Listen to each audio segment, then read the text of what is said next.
शांति शांति। लक्ष्मण, भरत, शत्रुघ्न, उठो। ज्योतिर्गमय विद्यमामृतं गमय।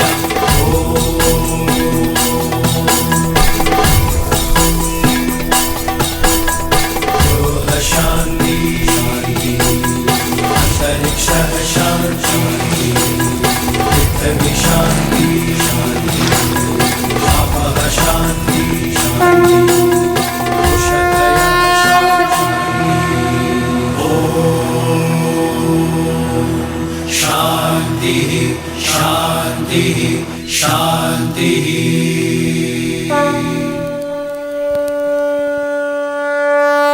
वक्रतुंड महाकाय सूर्यकोटि समप्रभा निर्विघ्नं कुरु मे देव सर्वकार्येषु सर्वदा।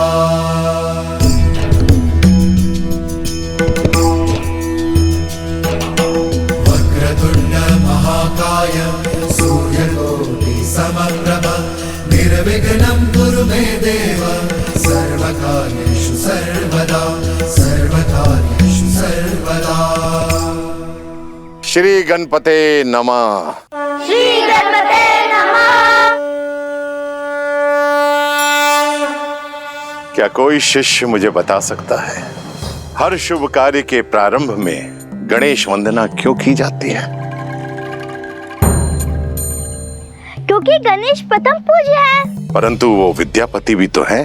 क्योंकि गणेश जी को माता पार्वती से अष्ट सिद्धि और नव निधि मिली है। उत्तर अच्छा है पुत्र, परंतु पूर्ण नहीं है। राम, तुम्हें क्या लगता है?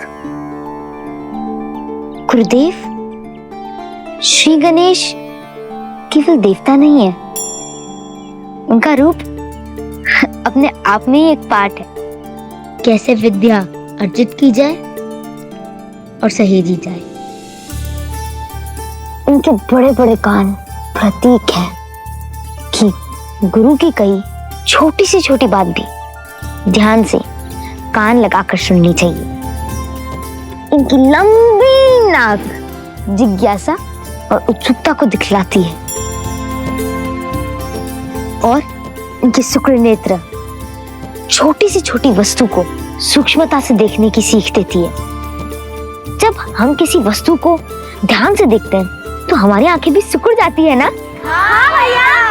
और इनका बड़ा सिर बुद्धि और ज्ञान के भंडार को दर्शाता है और इनके सूंड के नीचे छुपा मुख यह सिखाता है कि एक शिष्य को बोलने से अधिक ग्रहण करने पे बल देना चाहिए। जिसके अंग अंग में विद्या पाने की सीख हो वो विद्यापति तो होंगे ही ना। अद्भुत अद्भुत राम, इतना सुंदर वर्णन गणेश जी का कोई कर ही नहीं सकता। शिष्यों, आप लोग अपना अपना स्थान ग्रहण कीजिए। अब आप सभी मेरे साथ साथ ऋग्वेद का ये श्लोक दोहराओ। ओम अग्निमीले प्रोहितम यज्ञस्य देव मृत्युजम होतारम रत्न धातुमम।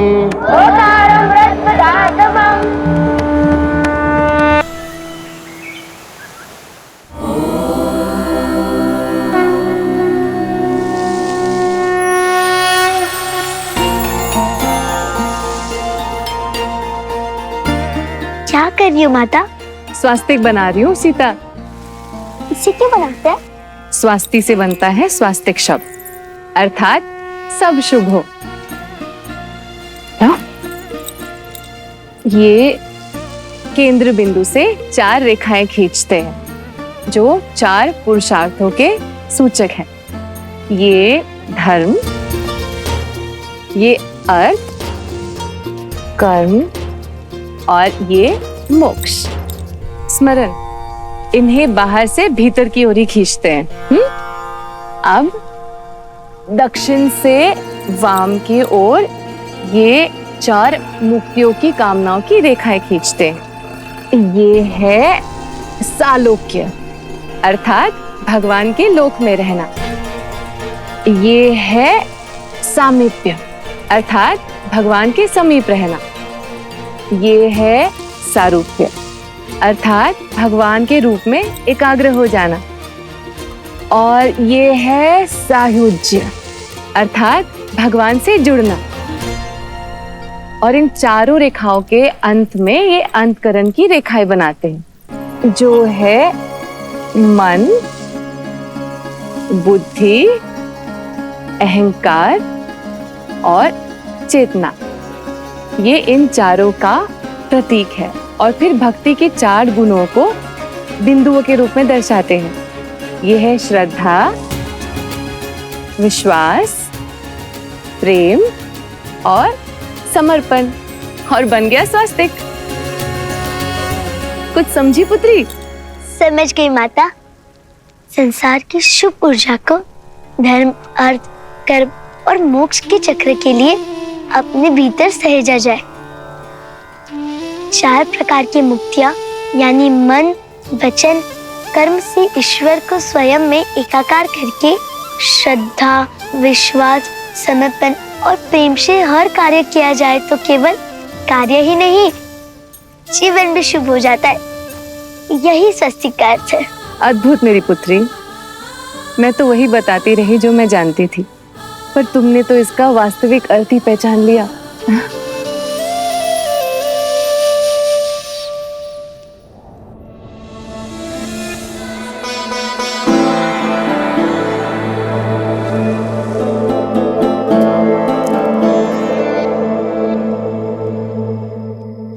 सोए नहीं महाराज?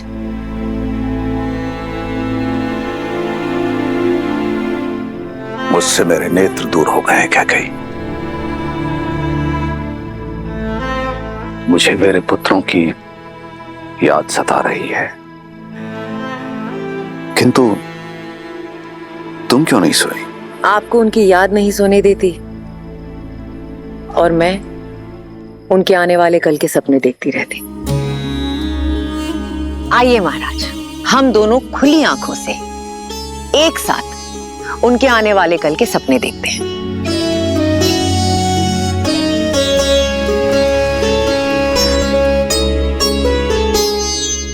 मुझे तो हर पल राम की चिंता है। समझ नहीं पा रहा हूं कि एक पिता होकर मैं अपने पुत्रों के लिए इतना चिंतित हूं, किंतु एक मां होकर तुम। जो आपके लिए चिंता है वही मेरे लिए मेरा संतोष है, मेरी सहजता है कि मेरा राम वहां है अपने भाइयों के साथ। इससे अधिक एक माता को क्या चाहिए? आप चिंता मत कीजिए।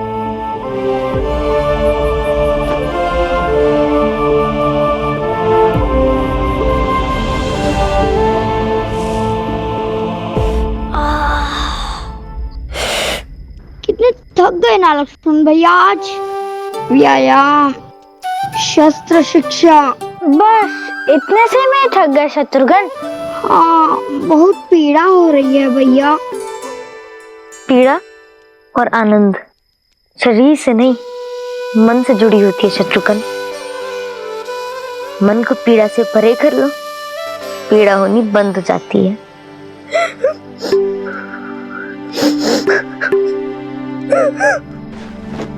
क्या हुआ भरत भैया, आप रो क्यों रहे हैं?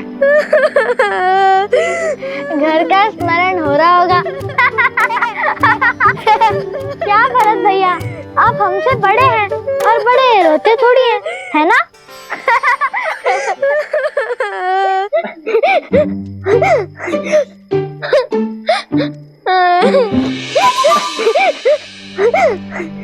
क्या हुआ राम भैया? मुझे भी घर का स्मरण हो रहा है। मुझे पिताश्री के पास जाना है। मुझे काई के माँ के हाथ का भोजन खाना है। तुम्हें और शत्रुघ्न को घर का स्मरण नहीं हो रहा क्या?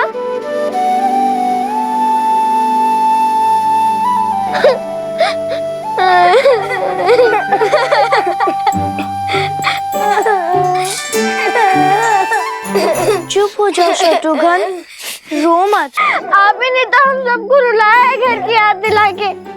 आप स्वयं चुप होकर ऐसे बोल रहे हैं। हाँ, क्योंकि माता की याद के साथ उनकी कही बात भी याद आ गई। उन्होंने कहा था कि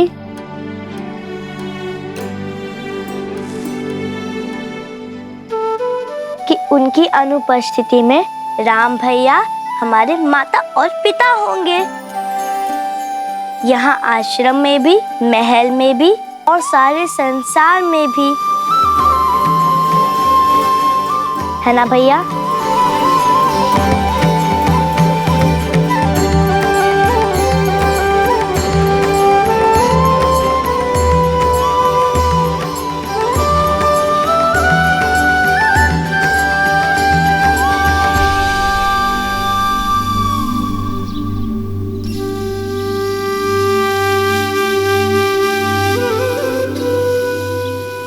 कितनी ठंड है भैया।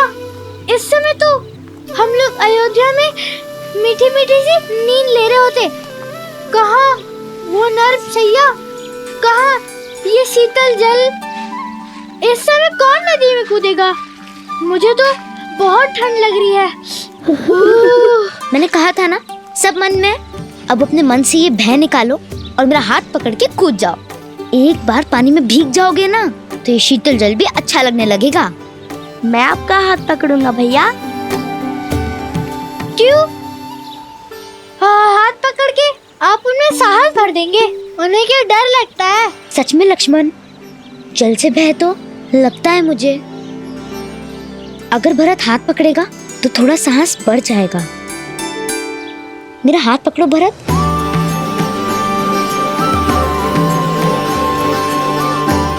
और मैं भरत भैया का। भैया, ढोंग कर रहे हो ना? कल भी आप रोने का अभिनय कर रहे थे ताकि भरत भैया को बुरा ना लगे। यदि मैं अभिनय कर रहा था तो तुम क्यों रोए? मुझे बुरा ना लगे इसीलिए? रोना बुरी बात नहीं होती है लक्ष्मण, मनुष्य रोते ही तो हैं। मैं आपसे बात नहीं करूंगा। स्नान तो करोगे ना?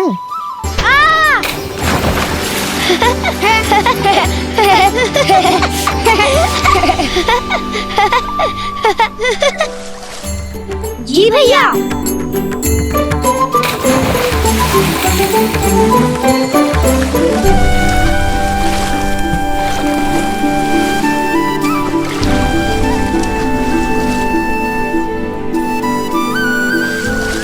लक्ष्मण, मुझे आपसे बात नहीं करनी। आप सदा भरत भैया का पक्ष लेते हैं। उनके पास शत्रुघ्न है पर उन्हें आप भी चाहिए। उनके पास कैकेयी माँ है पर उन्हें कौशल्या माँ भी चाहिए। किंतु मुझे केवल आप चाहिए। क्या आपको मेरा स्नेह नहीं दिखाई देता? नहीं,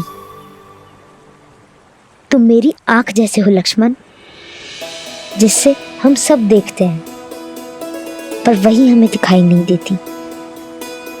बस एक आभास होता है कि हमारे साथ सदा है।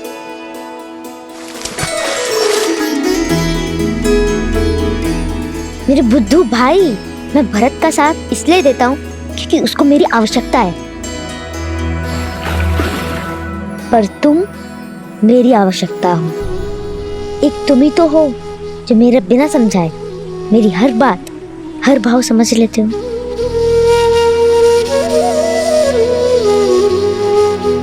फिर भी मुझसे अधिक प्रेम आप भरत भैया को ही करते हैं।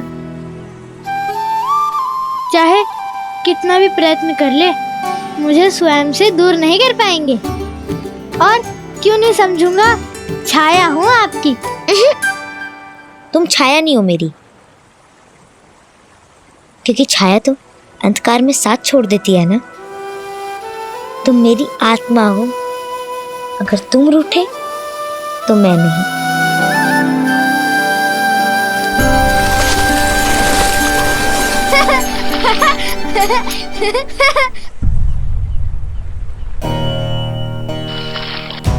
राम भैया,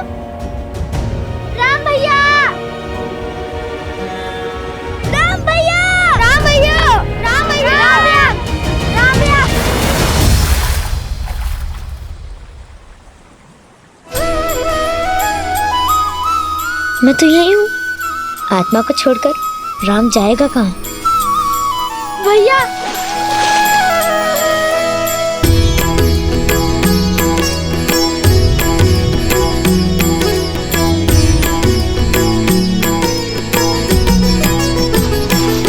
हो नर नारायण सरी से सुभ्राता, जगपालक विशेषी जन त्राता।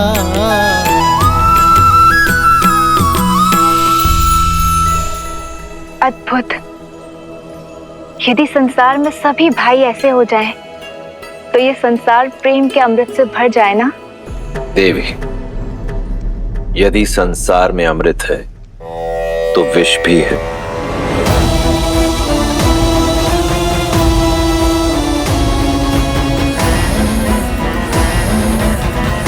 प्रकाश है तो अंधकार भी।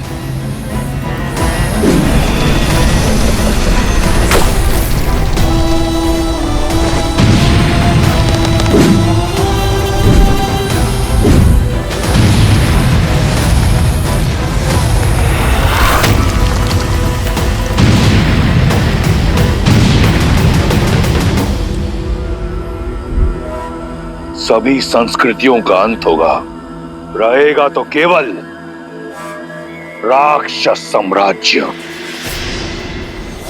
वयम रक्षामः।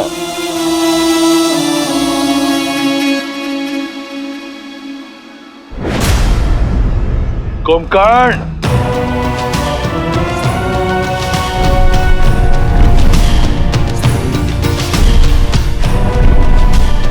आदेश भैया, जागते हुए तुम अमर हो और अजय भी। तो जाओ, अपने अजेता से बनाओ अपने भाई को विजेता। जो आदेश भैया।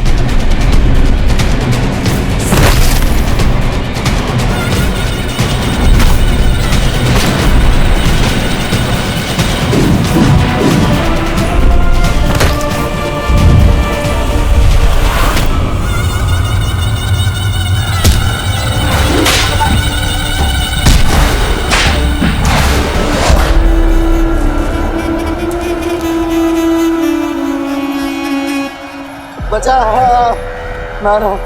कैसा लग रहा है ऋषिवर? बचा।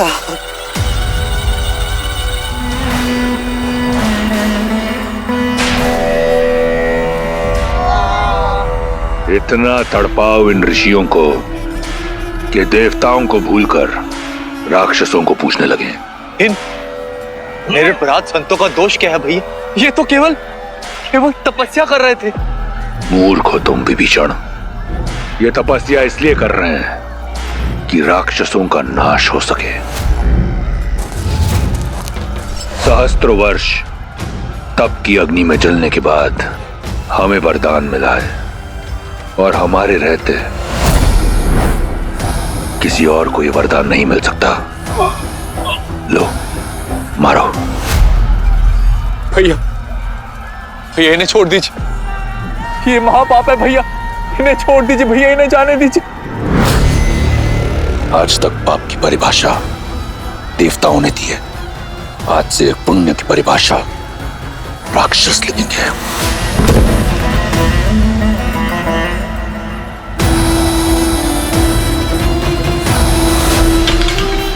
उठो विभीषण, मैं जानता हूं कि तुम मुझसे बहुत प्रेम करते हो, और मैं भी तुम्हें एक भाई की तरह नहीं, एक पुत्र की तरह चाहता हूं। इसलिए तुम्हें यहां लेकर आया हूं, ताकि तुम देख सको, समझ सको कि राक्षस संस्कृति है क्या, और कुछ ऐसा करो कि रावण को भी विभीषण पर गौरव हो। किंतु भैया, मैं स्वयं आपको अपने अंत की ओर जाते नहीं देख सकता। आप इतने महापाप कर रहे हैं भैया कि मुझे आपके लिए डर लग रहा है भैया। भैया, इससे पहले कि आपका अंत हो, आप मेरा अंत कर दीजिए।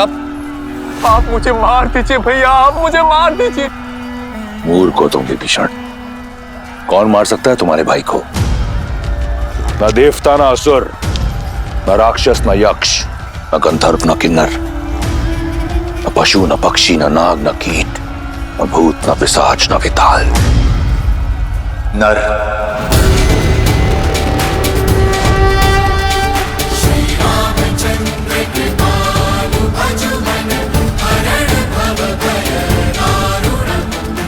आप नर को क्यों भूल जाते हैं भैया? मानव आपके वरदान में सम्मिलित नहीं है। विभीषण, मानव जैसा तुच्छ प्राणी तुम्हारे भाई का कुछ नहीं बिगाड़ सकता। लगता है ये कायरता तुम्हें हमारे पिता से विरासत में मिली है। भैया, मेरे लिए तो आप ही मेरे पिता हैं भैया। मुझे आपके लिए डर लग रहा है भैया, मुझे आपके लिए डर लग रहा है।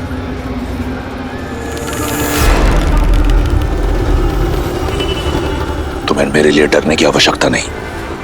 कुछ नहीं होगा तुम्हारे भाई को, और तुम्हारे इस डर को काटने का मार्ग ढूंढ लिया है मैंने।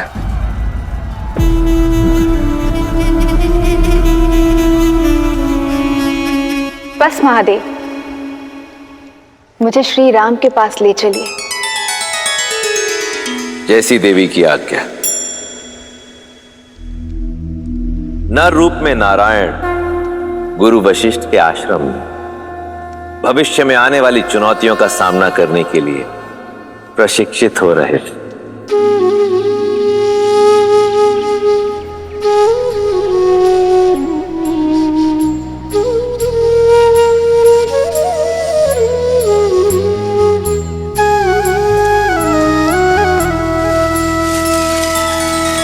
श्री रामचंद्र कृपालु भजु मन हरण भव भय दारुणम, नव कंज लोचन कंज मुख कर कंज पद कंजारुणम।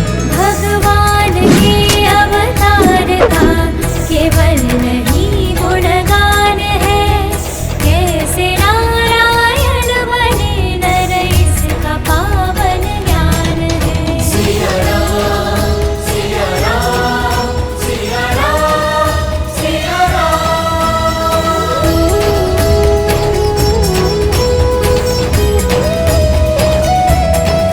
सिया राम, सिया राम, सिया राम, सिया राम।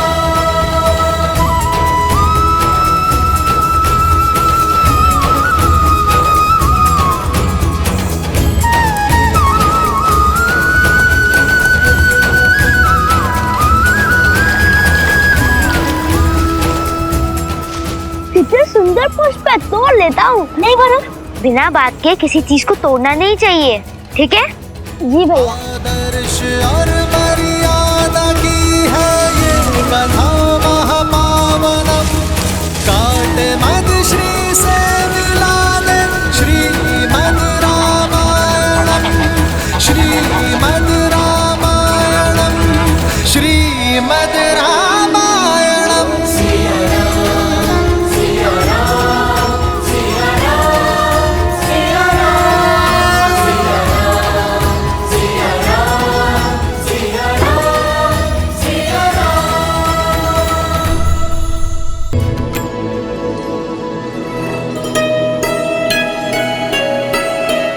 पता है कुमार आपको? कुमार, कुमार, अरे कुमार,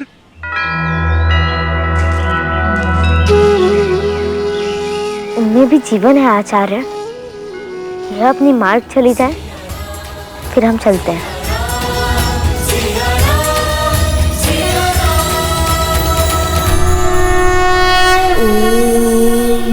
त्र्यम्बकं यजामहे सुगन्धिं पुष्टिवर्धनम् उर्वारुकमिव बन्धनान् मृत्योर्मुक्षीयमामृतात्। नमः शिवाय, नमः शिवाय, नमः शिवाय, नमः शिवाय। नागेन्द्रहाराय त्रिलोचनाय भस्मान्तरागाय महेश्वराय नित्याय शुद्धाय दिगम्बराय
राजन, देवी गार्गी पधारी है।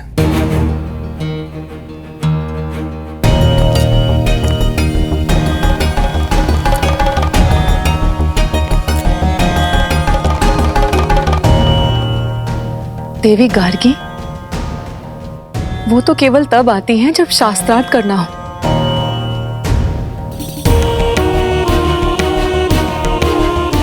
और इस समय मिथिला में ऐसा कोई विद्वान नहीं जो उनके समक्ष खड़ा होने का साहस कर सके। यदि चुनौती ना मिली तो ज्ञान का केंद्र होने का मिथिला की प्रतिष्ठा माटी में मिल जाएगी। आर्य,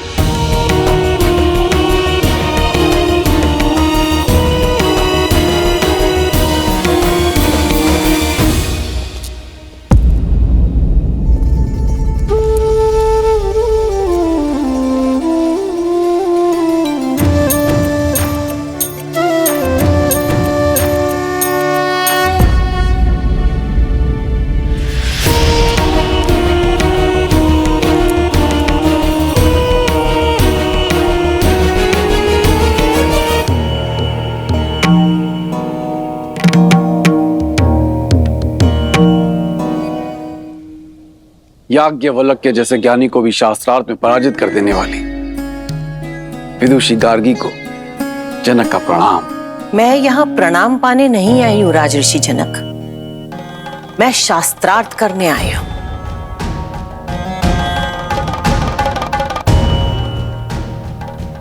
क्या हुआ?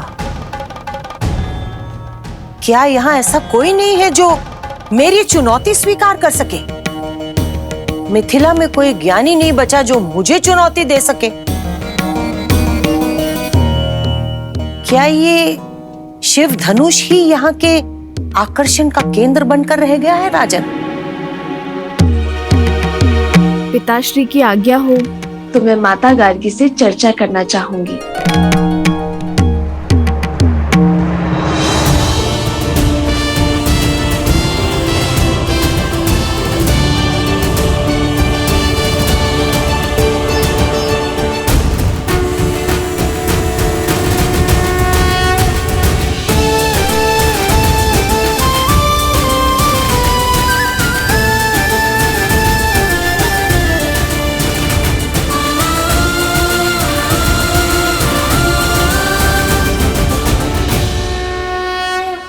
ये वही बालिका है ना जिसने बचपन में खेल खेल में ही शिव धनुष उठा लिया था?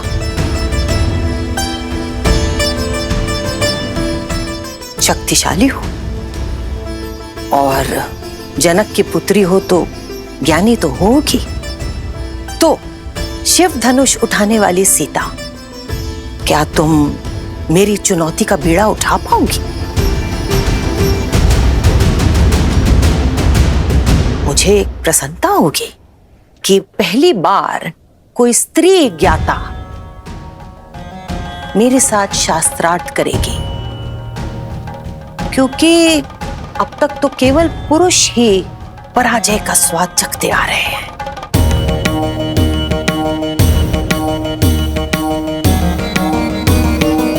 पराजय विजय तो युद्ध क्षेत्र में होती है ना माता?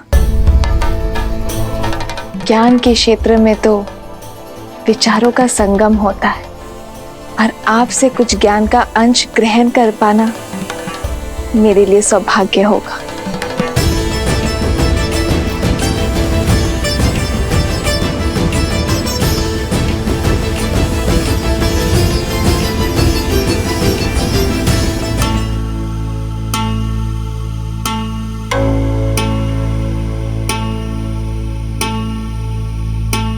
ये पुष्पहार पहन लो सीता।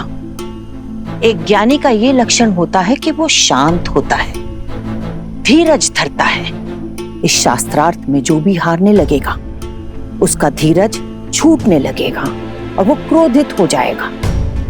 क्रोध में शरीर का तापमान बढ़ जाता है और बढ़े हुए तापमान से फूल मुरझाने लग जाते। जिसके भी गले में स्थित ये कमल हार मुरझाने लगेगा वो पराजित माना जाएगा।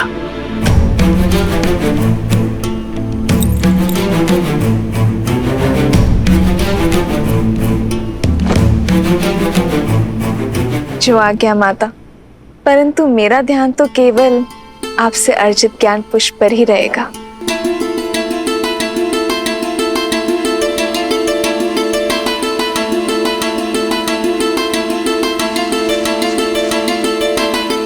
तो प्रारंभ करें सीता? अवश्य।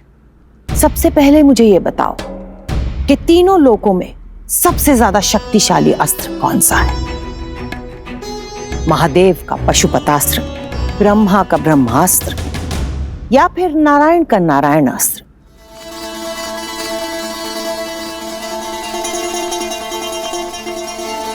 करुणा, करुणास्त्र से बड़ा कोई अस्त्र नहीं है माता।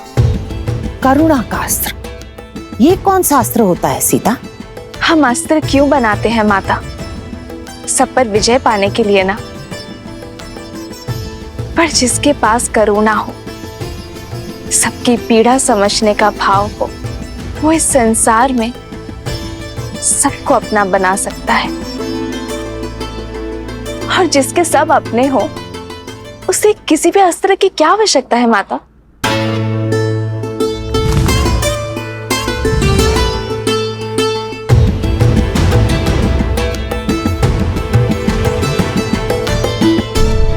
अच्छा, अब मुझे ये बताओ कि सबसे ज्यादा महत्वपूर्ण समय कौन सा होता है और सबसे ज्यादा महत्वपूर्ण व्यक्ति कौन होता है? सबसे महत्वपूर्ण समय है वर्तमान, ये पल, ये घड़ी, क्योंकि जो बीत गया वो लौटेगा नहीं, और जो समय आया ही नहीं उस विषय में क्या कहा जा सकता है। और सबसे महत्वपूर्ण व्यक्ति वो है जिसके साथ हम अभी इस समय हैं, जैसे आपके लिए मैं और मेरे लिए आप माता गार्गी। अद्भुत,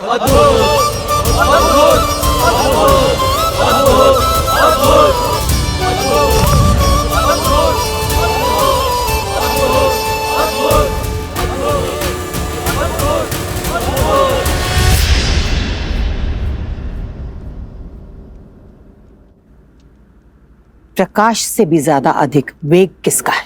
मन का, जो पल भर में तीनों लोगों के पार जा सकता है।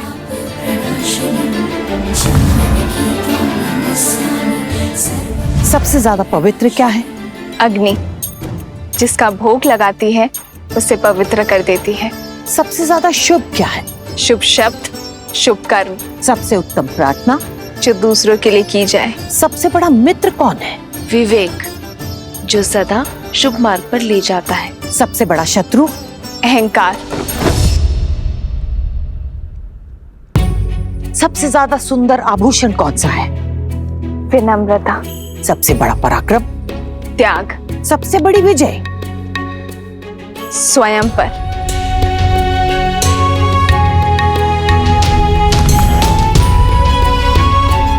अब एक आखिरी प्रश्न, त्रिदेवों में सबसे बड़ा कौन है?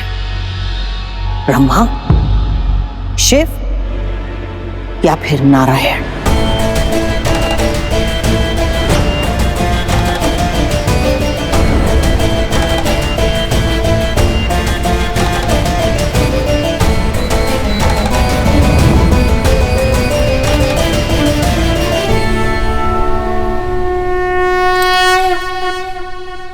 नर।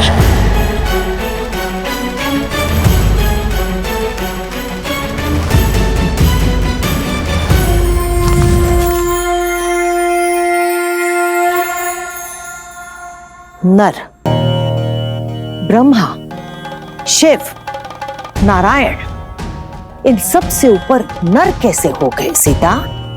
जिस नर में करुणा हो वो नर ब्रह्म समान है, क्योंकि करुणा से ही तो हर शुभ वस्तु उत्पन्न होती है ना माता।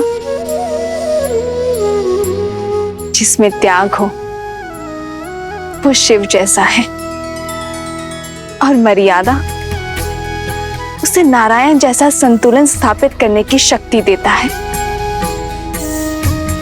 तो जिस नर में ये तीनों गुण हो वो नर त्रिदेव जैसा महान बन सकता है देवी।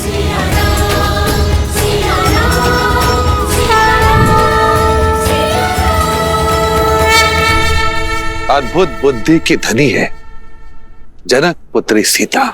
राजा जनक पुत्री सीता की, राजा जनक पुत्री सीता की, राजा जनक पुत्री सीता की, राजा जनक पुत्री सीता की। अद्भुत, अति सुंदर।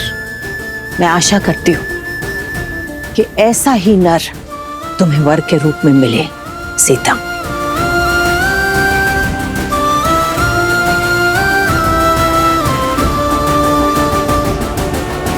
मैं यहाँ शास्त्रार्थ करने के लिए तो आती रही हूँ राजा जनक, पर इस बार शास्त्रों का और जीवन का जो ये नया रूप मुझे सीता ने समझाया है, मैं इससे बहुत प्रभावित हुई हूं।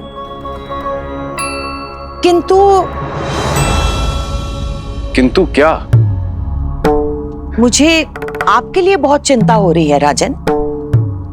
ऐसा क्यों कह रही हैं आप देवी गार्गी?